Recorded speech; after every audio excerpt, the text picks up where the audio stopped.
Hi అండి, అందరికీ good morning. ఇవాల్టి ఫ్రై ఏంటంటే నేను ఆలు ఫ్రై అయితే చేశానండి. చాలా బాగా వచ్చింది. మీ అందరికీ నచ్చుతుందని అనుకుంటున్నాను. ఫస్ట్ వీడియోలోకి వెళ్ళే ముందు నా ఛానల్ ఎవరైనా ఫస్ట్ టైం చూస్తున్నట్టయితే నా ఛానల్ సబ్స్క్రైబ్ చేసుకోండి. అయితే ముందుగా నేను కుక్కర్లో అయితే ఒక 6 బంగాళదుంపలు అయితే చక్కగా ఉడికించి పెట్టుకున్నానండి. ఉడికించి పెట్టుకుని పక్కన పెట్టేసుకున్న తర్వాత నేను స్టవ్ పైన బాండి పెట్టుకొని దానికి సరిపడేటట్టు ఆయిల్ అయితే యాడ్ చేశానండి. ఈ కంటెంట్ బాగుంది అనిపిస్తే మాత్రం మీ అందరూ నా వీడియోని లైక్ చేయండి, సబ్స్క్రైబ్ చేసుకోండి అండ్ లైక్ చేయండి, షేర్ చేయండి. అయితే ఆయిల్ హీట్ చేసుకున్న తర్వాత సన్నగా తరిగి పెట్టుకున్న చీలికలా చీల్చుకున్న ఉల్లిపాయలు అలానే వెల్లుల్లిపాయలు వేసి బాగా ఫ్రై చేసుకొని అవి బాగా ఫ్రై అయ్యే గోల్డెన్ బ్రౌన్లో అయితే ఫ్రై అవ్వాలండి. దాంతోపాటు ఆవాలు, జీలకర్ర ఇవన్నీ వేసుకొని ఎండుమిరపకాయలు, పోపులు అవన్నీ వేసుకోవాలండి.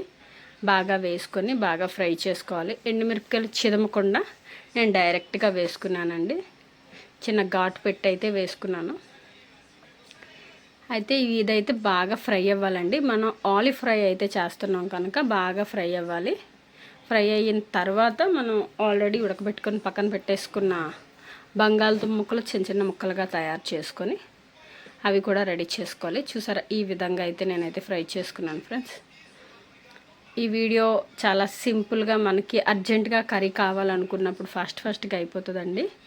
ఇది చారుతో కానీ పప్పుచారుతో కానీ డైరెక్ట్గా కూడా తినడానికి బాగుంటుంది ఈ ఫ్రై అనేది. ఇలా ముక్కలన్నీ చిన్న చిన్నగా కట్ చేసుకొని ఒకటొకటి కొంచెంగా వేసేసుకొని ఫ్రై అయితే చేసుకోవాలండి. మనకి ఒక 6 బంగాళదుంపలు సరిపోతాయి కదా మన ఫ్రైకి. అలా ఈవినింగ్ టైంలోని లేదంటే మామూలుగా డైరెక్ట్గా తినడానికి కూడా బాగానే ఉంటుంది. కర్రీస్లో చాలా బాగుందండి నంచుకోవడానికి. అదేని ఇలా ఫ్రై అయితే చేసుకోవాలండి. నేను కారం అయితే యాడ్ చేయలేదండి. ఎండుమిరపకాయలు ఘాట్లు పెట్టి వేసుకున్నాను కదా, కారంతో అవసరం లేదు. చిన్నపిల్లలు కూడా తినడానికి వీలుగా ఉంటుంది. మా పాప లంచ్కి అయితే నేను ప్రిపేర్ చేశానండి. ఇలా అయిపోయిన తర్వాత సరిపడేటట్టు సాల్ట్ వేసుకొని దీన్ని ఫ్రై చేసుకొని మళ్ళీ పసుపు అయితే నేను వేసుకున్నాను. 1 స్పూన్ పసుపు వేసుకున్నానండి. పసుపు సాల్ట్ వేసుకొని బాగా ఫ్రై చేసిన తర్వాత మనం దించేసుకోవడమే. కరివేపాకు అనేది లాస్ట్లో యాడ్ చేసుకున్నాను. దించే ముందు కరివేపాకు అయితే యాడ్ చేసుకున్నాను. ఇప్పుడు నేను పసుపు వేస్తున్నానండి. ఇలా ఫ్రై అయింది. బాగా ఫ్రై అయిన తర్వాత పసుపు అనేది దించే ముందు కొంచెం పసుపు వేసి బాగా కలిపేయాలి. 1 స్పూన్ అయితే వేసుకున్నాను పసుపు. ఈ ఆలు ఫ్రై అంటే చాలామంది చిన్నపిల్లలకి చాలా ఇష్టం అండి. ఇది చారుతోని తినడానికి చాలా బాగుంటుంది. అలానే చపాతీల్లోకి కానీ పరోటా, పూరి ఇలాంటి వాటిలో కూడా బాగుంటుంది. చిన్నపిల్లలు చాలా బాగా ఇష్టపడతారు.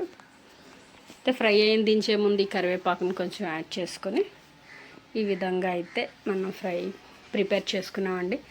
బాగుందా? మీ అందరికీ నచ్చిందా? మంచి వీడియోస్ అన్నీ నేనైతే పోస్ట్ చేస్తున్నాను. మీ అందరికీ నచ్చుతున్నాయని అనుకుంటున్నాను. నచ్చితే లైక్ చేయండి. మీ లైక్ అయితే చాలా ఇంపార్టెంట్. చూసే ప్రతి ఒక్కరూ లైక్ చేయడం అనేది చాలా ఇంపార్టెంట్ అండి. సో ఇప్పుడు దించడం, స్టవ్ ఆఫ్ చేసుకొని సర్వ్ చేసుకోవడమేనండి. బౌల్లో తీసుకుంటున్నాను.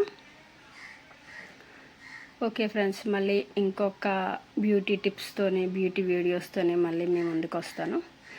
ఈ విధంగా సర్వ్ చేసుకొని పాపకి లంచ్కి అయితే ప్రిపేర్ చేశాను ఫ్రెండ్స్. ఓకే, మళ్ళీ నెక్స్ట్ వీడియోలో కలుద్దాం. Bye. Thank you watching friends. నా వీడియోస్ అందరూ మీరు సపోర్ట్ చేస్తున్నారని అనుకుంటున్నాను. Okay friends, bye.